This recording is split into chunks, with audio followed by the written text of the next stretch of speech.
Hello, this is Pam Morin, Creative Memories Advisor, coming to you from my scrapbooking room. And I wanted to talk with you today about the Sunburst Recipe Template that is going to be re-released tomorrow, Monday, May 1st, 2023. This is a template that came out in 2018, and it was the top seller. It was the favorite recipe template in that year. And so they have re-released this template at the same time that they are releasing the summer collection, and it is called Sweet Summer. And it really is a very sweet collection. The paper and the embellishments are so cute, and you're going to love them for your summertime layouts. So I wanted to go through putting together a recipe template. Have you ever used one before? They are so much fun and they give your layout such a professional look. I love them because there are so many different ways you can design your layout using a recipe template. And they give you a few of those examples on the front cover of the recipe template. And you can see that they use all of the sunbursts. They have designer paper and all of the sunbursts on this layout. In this layout, they are just putting designer paper in a few of the sunbursts on either side of the picture. And then on this example here, they did some sunbursts, every other sunburst, it looks like every other one. They just did a few. And I love that. It just really makes the picture pop. It really showcases that picture. So there are a few examples here on the front, and you can also see you can turn this stencil in different ways so that your picture is in different area on your page. So the first thing that I like to do when I get a recipe template is I like to make an outline of it on the back of the cover page, because that way I can use it as I'm cutting out my pieces and I know which pieces I have. And I can also take a look at my design and see if I like the way that it's coming out. So that's what I have done here on the back is I take a permanent marker, put your clips on, and these clips are an add-on that you can get when you're ordering your stencil. I recommend getting at least one set of clips, and there's 4 to a pack. And put your clips on so that it's holding your stencil steady, and just trace each of the areas, each of the shapes on the stencil. You do have to have kind of a delicate line, a very not very forceful line, because if you're pushing too hard, you will move these outlines over. And you can see I did have too hard of a push here on this one because I pushed the outline over and it didn't uh, it pushed it together, so I don't have that space between the two like I do on this one. But it doesn't matter. We're just using this as a guide, like I said, to show us which shapes that we have and show us our design. So that's what this is just meant to be a helpful way to work with the templates. And then I also put some measurements on mine just as a future reference in case I want to cut out squares and then cut the square down to the size. That's an option for how to work through your recipe template. So as you can see, then I'll just take this recipe template off of the um, cardboard here. And now I can see all of the designs. So as I cut out my pieces, which I have started to do, then I can lay them down here.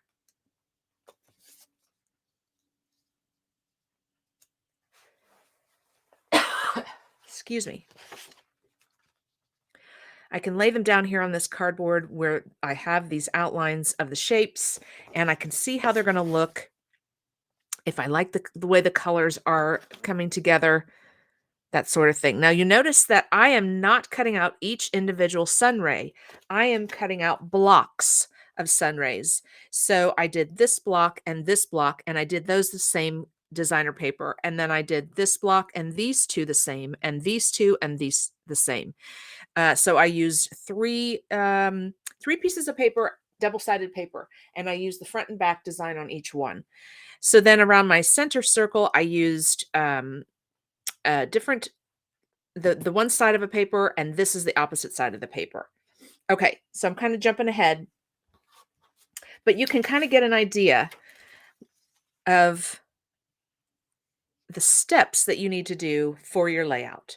So you're going to take your paper and you're going to lay your stencil on top of it, and you're going to trace the design on the paper with a pencil. And so I laid my stencil down, and let's just take this corner for an example. And I laid it down on my paper, making sure that I have paper underneath the whole design. So here we go. Now I've got paper underneath this whole corner, and I would take my pencil. I like to lay them on the edge if possible, because that way I don't have to cut out that piece. I've got that straight edge right there I can start with. And then I just trace all the way around the outside of this whole design. If I'm going to do a block, I'm going to do the whole design there. And then I will cut out that piece just like this with my precision scissors. And then lay it over here on the layout that I've traced on the back of the cover paper so that I can see, make sure that it's the right size, make sure I like the way that it looks. And so I don't lose my paper in my table. You know, that's possible too. You have little pieces of paper. You don't want to lose them as you're going along. All right, so I have started, and I decided to use this lilac color from the Sweet Summer collection as my background. And I've started laying everything down. And the way that I do that is I use the clips. And again, making sure that my design is the way that I want it, meaning this one, like we said, I could have the square here. I could flip this over and have the square over here. I could flip it down and have the square over here. I could flip it over and have the square over here. There are a lot of different options for where you place this center square or this offset square.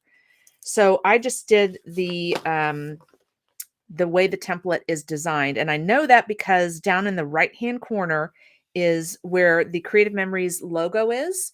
So I know that this stencil is in the right direction because that is down here in the bottom right. So just make sure whichever direction you decide to use, wherever you decide to put that square, you remember where that logo is, and then you'll know which direction you're doing your layout. All right. So there, like I said, I like to use the clips. They're great clips because they are flat on the bottom. They don't have any kind of thickness to them. They're flat so that your layout is flat and not wobbly from the clip. So there we go. And I've started already with my center. And so now what I can do is I can take this last one here. Now, when I cut out these squares around, or rectangles around the center square, I made sure, since it does have a stripe to it, I made sure they were all going in the same direction when I cut them. I wanted that to have that kind of flow to it for these around the square. All right, so then I can just take my repositionable. I like to use that because I can move it around a bit if I need to. Oh, let me get my silicone mat here. I like to use the silicone mat for my repositionable. All right. Now, if your shape is exactly the size of the inside of, if your paper is cut to the exact shape, you should be able to lay it from the top down.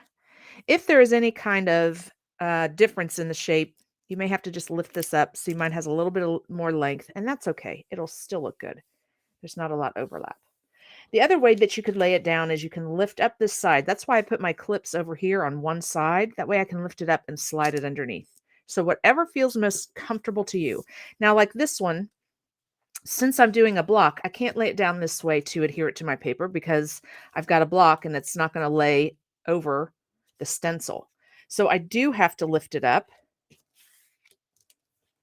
to slide it underneath. I'm going to have to put some adhesive on first, and that's how I'll have to place it. Okay.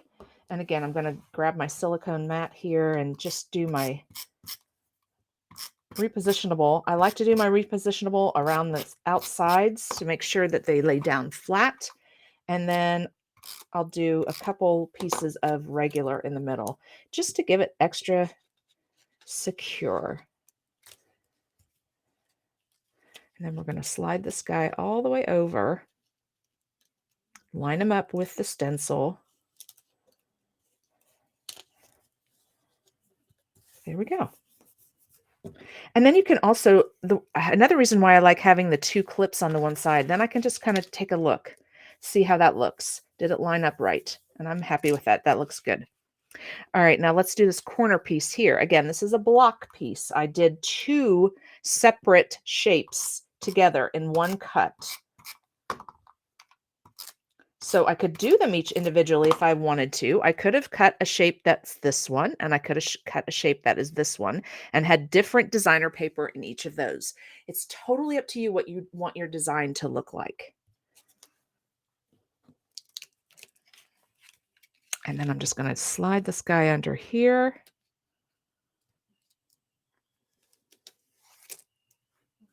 Like so.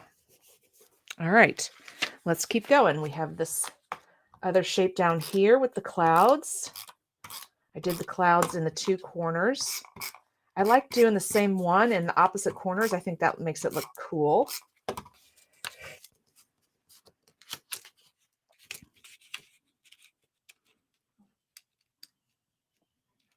And if you can see any of your pencil line, don't worry about that. It'll erase off easily.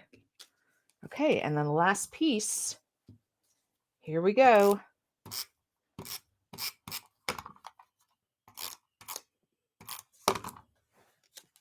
It's really fun to do a different kind of layout, something that you're not doing for every page in your album. It gives it a fun look. It gives you something different to do. It's a nice cover page. I could see using this Sunburst for a wedding album, and all of these bursts on the outside of it are like a spotlight on the couple. I just think that would look really cool to have them all kind of pointing in and highlighting that picture in the middle. And if you're somebody that likes to put a lot of pictures on your page, you definitely can do that with this. You are not limited to the one picture in the square. You can put pictures all around this layout. And look how great that looks. I just love using these recipe templates for lots of different themes. I think they look great. I'm going to be using this for my time out in the swimming pool this year because sweet summer is definitely the theme of this page. You can see that with all of the great sayings here. Let me just briefly show you. Then I've got some stickers and some embellishments so that I can decorate my page. And let's look again at their example. So they did some embellishments along the sunbeam right here. That looks really cool. And down here in the corner. And then they have their title right here. And then over here, they did some journaling. Oh, they did journaling in this bottom box. That's a great idea to have your picture here and then have this box here for journaling. I love that. Now, those are all examples on the cover page, so you can take a look at those. And there's more examples out in the blog, in the Creative Memories blog. So thank you for watching, ladies. Please check out this recipe template. It's going to be out for a limited time. Happy scrapping.